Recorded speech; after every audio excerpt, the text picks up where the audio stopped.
মক্কা বিজয় ইসলামের ইতিহাসে একটি অত্যন্ত গুরুত্বপূর্ণ ঘটনা। এ বিষয়ে বিভিন্ন সহিহ হাদিসে মহানবী সাল্লাল্লাহু আলাইহি ওয়াসাল্লামের চরিত্র, ক্ষমাশীলতা ও দয়া ফুটে উঠেছে। নিচে কয়েকটি গুরুত্বপূর্ণ হাদিস তুলে ধরা হল।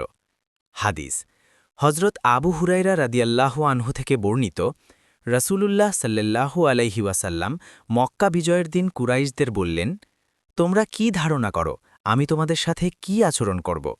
তারা বলল, আপনি একজন মহানুভব ভাই এবং মহানুভব ভাইয়ের সন্তান। তখন তিনি বললেন, আজ তোমাদের ওপর কোনো দোষারোপ নেই, যাও তোমরা সবাই মুক্ত। সহি বুখারী।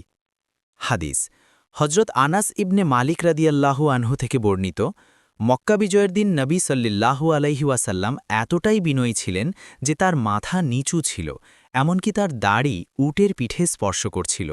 সহি বুখারী।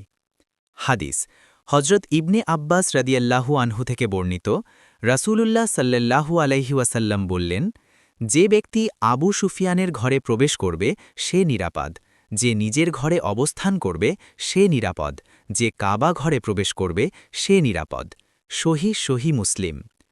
হাদিস হজরত আবদুল্লাহ ইবনে মাসুদ রাদিয়াল্লাহু আনহু থেকে বর্ণিত, নবী সাল্লাল্লাহু আলাইহি ওয়াসাল্লাম কাবা শরীফে প্রবেশ করে মূর্তিগুলো ভেঙে ফেলছিলেন এবং বলছিলেন, সত্য এসেছে, মিথ্যা বিলুপ্ত হয়েছে।